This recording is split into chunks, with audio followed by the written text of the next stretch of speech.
Kelanchal times की खास पेशकश नगर निगम का दंगल। बिहार में तीसरे चरण का नगर निकाय की तैयारी जोरों पर है। मधुबनी में भी तीसरे चरण में चुनाव होना बाकी है।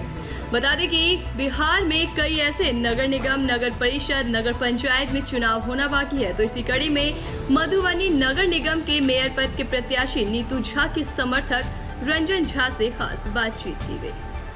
केलांचल टाइम्स, हर खबर पर हमारी नजर। नमस्कार, आप देख रहे हैं केलांचल टाइम्स और मैं हूं नंदन झा।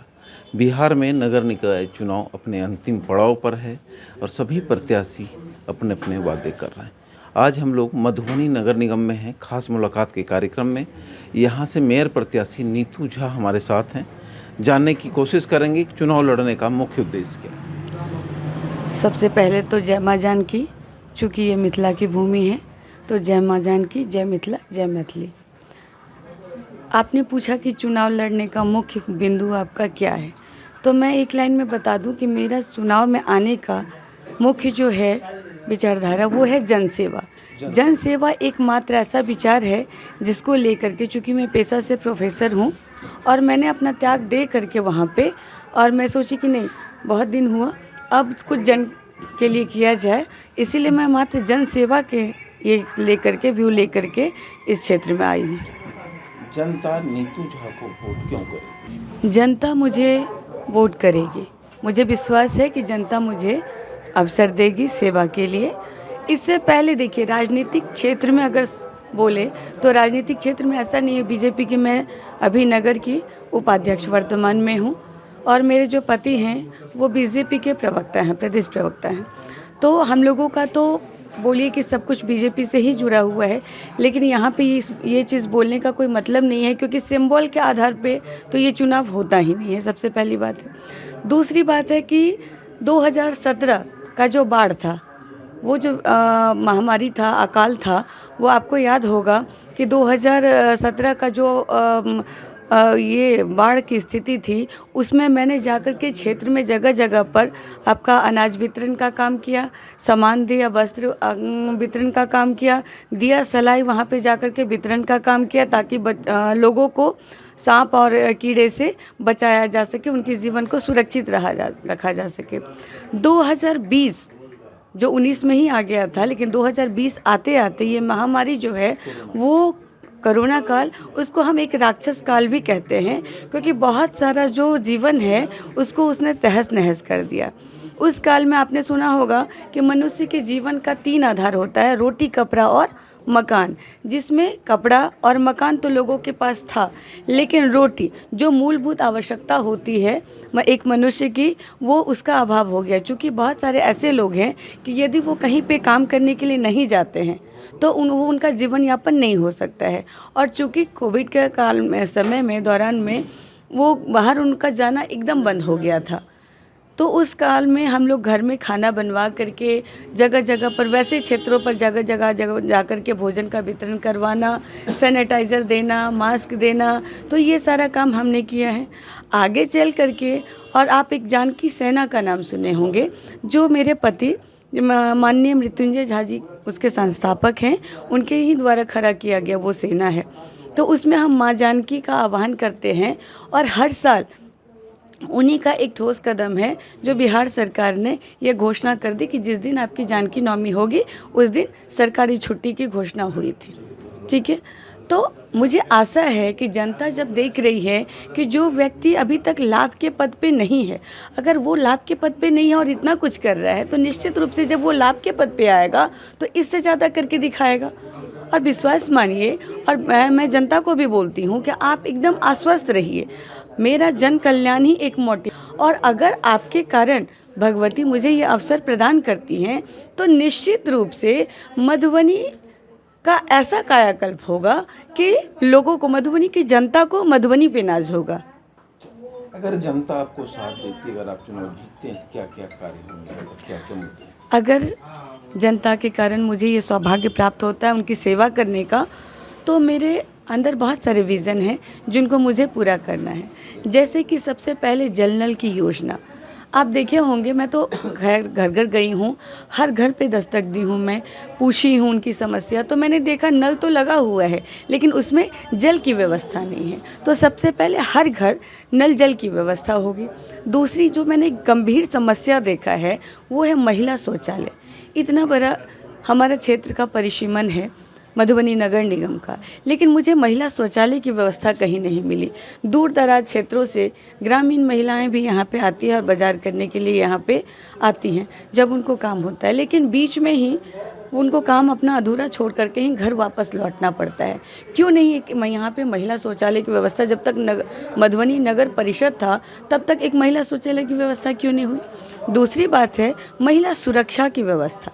यहाँ पे महिला की सुरक्षा की कोई भी व्यवस्था नहीं है। आप मार्केट ले लीजिए या प्रॉपर कोई भी मोहल्ला ले लीजिए, कहीं पे भी आपको सीसीटीवी का ऐसा कहीं पे भी आपको सुविधा नहीं प्राप्त होगा। कहीं पे भी ऐसा गेट नहीं है, द्वार नहीं है जहाँ पे दरवान है, उनसे आते जाते लोगों से पूछ रहे हैं कि भैया आप कौन हो, कहाँ से आए हो, कहाँ जाना है। तो ये सारी समस्या, पूरे नगर को सुरक्षित करना, ये मेरा दूसरा मोटिव रहेगा। तीसरी बात है कि मैंने देखा यहाँ पे कि हर घर में, देखिए यहाँ पे मैं आप पत्रकार बंधु से भी हाथ जोड़ करके बोलूँगी कि आप लोग जहाँ पे भी जाते हैं इस बात से लोगों को रूबरू करवाइए, क्योंकि जो सामान्य लोग हैं वो अपना जीवन यापन तो कर रहे हैं, लेकिन जो बहुत अत्यंत गरीबी रेखा से नीचे के लोग हैं उनको खाने के लिए पैसा नहीं है तो वो मेडिसिन पे कहाँ से पैसा खर्च करेंगे। तो मेरी सोच है कि अगर माँ भगवती मुझे ये अवसर देती हैं, जनता अगर मुझे चुनती है, तो मैं हर वार्ड में एक निःशुल्क दवाखाना की व्यवस्था करवाऊंगी, जहाँ पे प्राथमिक उपचार की भी व्यवस्था रहेगी। प्राथमिक उपचार दैट मीन्स कि जो डिलीवरी केस है वहाँ पे हो जाए, क्योंकि कई बार होता है कि दूरस्थ इलाके में ले जाते उनकी स्थिति बहुत ज़्यादा खराब हो जाती है। एक एम्बुलेंस की व्यवस्था होगी ताकि जो बूढ़े बुजुर्ग घर में हैं, बच्चे हैं, अगर उनको एट ए टाइम ज़रूरत होती है तो उनको वो नंबर दिया जाएगा कि आप आसानी से उस चीज़ को उपलब्ध करवा करके आपको जहाँ पे भी जाना है स्वास्थ्य केंद्र में आप जा कर के इलाज करवा सकते हैं। जो चौथी मेरी है, यहाँ पे मैंने विद्यालय में भी भ्रमण किया है। सरकार बोलती है कि आप नई शिक्षा नीति के तहत तकनीकी शिक्षा से बच्चों को रूबरी करा करके बच्चों को ट्रेन कीजिए, ताकि बच्चे आने वाले, क्योंकि ये तो आधुनिक शिक्षा है। आपका जो नई शिक्षा नीति है वो भी आ गई है, उसमें भी बोला गया है आईसीटी पर बहुत ज़्यादा फोकस किया गया है, लेकिन वो व्यवस्था मुझे कहीं पे भी नहीं दिखी। ना तो मुझे प्रोजेक्टर दिखा और ना ही मुझे आईसीटी की व्यवस्था दिखी।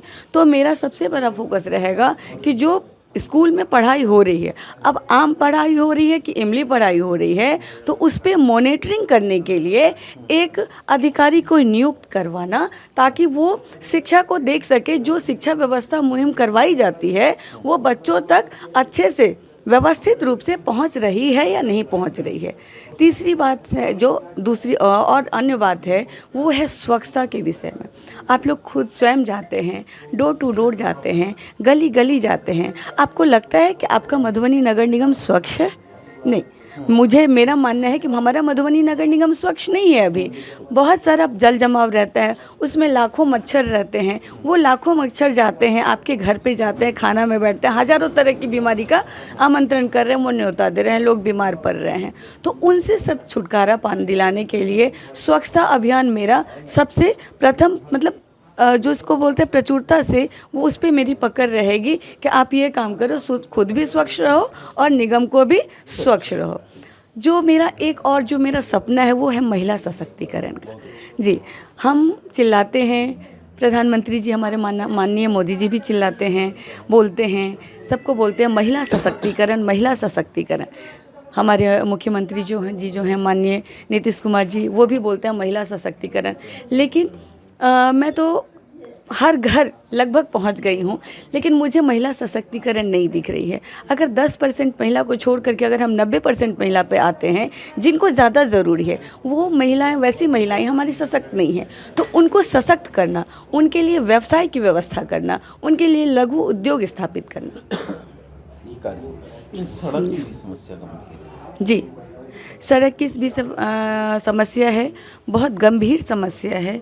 उसको भी सुचारू रूप से सुव्यवस्थित करना, ताकि आवागमन में कठिनाई ना हो।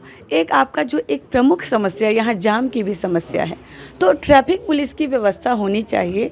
हर वैसा पॉइंट जो पॉस एरिया है हमारा, हर वैसा पॉइंट जहाँ से आवागमन, वहाँ पे एक ट्रैफिक पुलिस रहे और यातायात के नियमों का हर नागरिक भी पालन करे और पुलिस भी एकदम पूरी तैनाती के साथ ट्रैफिक पुलिस उस काम को पूरा कर्तव्य समझ करके उसको करे। आपने सार्वजनिक हित की बात की, शहर के लिए सार्वजनिक कार्य की। कुछ व्यक्तिगत कार्य होते हैं जो स्लम एरियाज हैं, वहाँ लोगों को आवास नहीं मिल पाया अभी तक, किसी को पेंशन नहीं, किसी को राशन कार्ड, ऐसी भी बहुत समस्या है। इसको कैसे देखें? अच्छा किया कि आपने ये प्रश्न छेड़ा। ये तो हो सकता है कि मेरे संज्ञान से ये निकल जाता। ये बहुत मार्मिक प्रश्न है और ये सिर्फ आप ही का प्रश्न नहीं है, ये पूरी जनता का। मुझे लगता है मधुबनी नगर निगम में 65% जनता ऐसी है जो वृद्धा पेंशन पे आश्रित है, चूँकि इंदिरा आवास में इसलिए बोल रही हूँ क्योंकि मुझे जनता के माध्यम से ही सुनने के लिए मिला है। जो अभी प्रधानमंत्री आवास योजना हो गया है तो वो योजना का उनको लाभ नहीं मिल पा रहा है। शौचालय की व्यवस्था, हम बोलते तो हैं कि खुला में शौच करना एक मौत को खुला आमंत्रण देना है, लेकिन आप सरकार तो उनको देती भी है, लेकिन सरकार तक क्या उनको व्यवस्था पहुंच पाती है? नहीं पहुंच पाती है। अगर 10,000 शौचालय के लिए अगर उनको दिया जाता है 12,000 रुपया, तो सबसे पहले बोला जाता है कि 2,000 आप लेकर के आइए, फिर जाकर के मैं सारा शौचालय का व्यवस्था आपको मुहैया करवाऊँगा।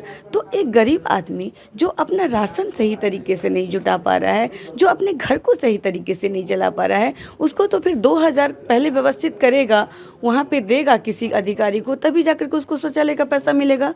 इंदिरा आवास की भी वही व्यवस्था है।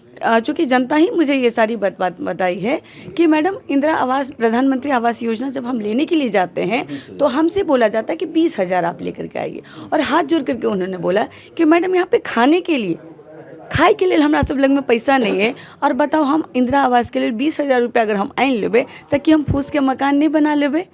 तो बहुत मार्मिक परिस्थिति है ये, और मुझे बहुत दुख होता है, बहुत हृदय मेरा ये होता है कि ऐसे लोग इतने निम्न स्तर पे जा करके जब उनको पोस्ट मिल जाता है तो निम्न स्तर पे जा करके वो इतना ज़्यादा नीचे गिर जाते हैं कि एक गरीब का हक, जो हमारा मधुबनी नगर निगम का जो फंड है वो मात्र और मात्र जनता का फंड, उस पर सिर्फ और सिर्फ जनता का अधिकार है।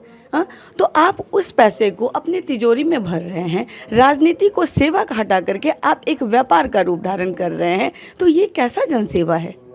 इसको खत्म करेंगे, बिल्कुल इसको खत्म करेंगे। क्योंकि लोग कहते हैं चुनाव से पहले सभी लोग बोलते हैं, चुनाव के बाद नगर निगम नहीं नगर निगम हो जाता है, ये नहीं होगा। नहीं, निश्चित रूप से ये नहीं होगा, और मैं ये अवसर देते हैं तो ऐसा भाव मेरे अंदर ना डाले कि मैं नगर निगम को नगर निगम ही स्वर्ग बनाने में जितना मेरा योगदान रहे, लेकिन उसको नर्क बनाने में मेरा योगदान उसमें ना रहे। जनता से क्या अपील करेंगे? कितने नंबर पर बटन दबाएं? हाथ जोड़ करके, चूँकि ई मिथिला छे ताहि दुआरे हम हिंदी में नहीं मैथिली में अपने सबसे कह चाहब, और विनम्र भाव से हाथ जोड़ के निहोरा कह रहल छी, कियाकि ई समय, ई उचित समय अपन प्रतिनिधि के चुने के अहाँ सबके, अहाँ सब सोचियो, समझियो, कियाकि समय और अहाँ सब सर्वोपरि छी, कियाकि ई लोकतंत्र छै। अहाँ सब जे चाहबै सएह हेतै।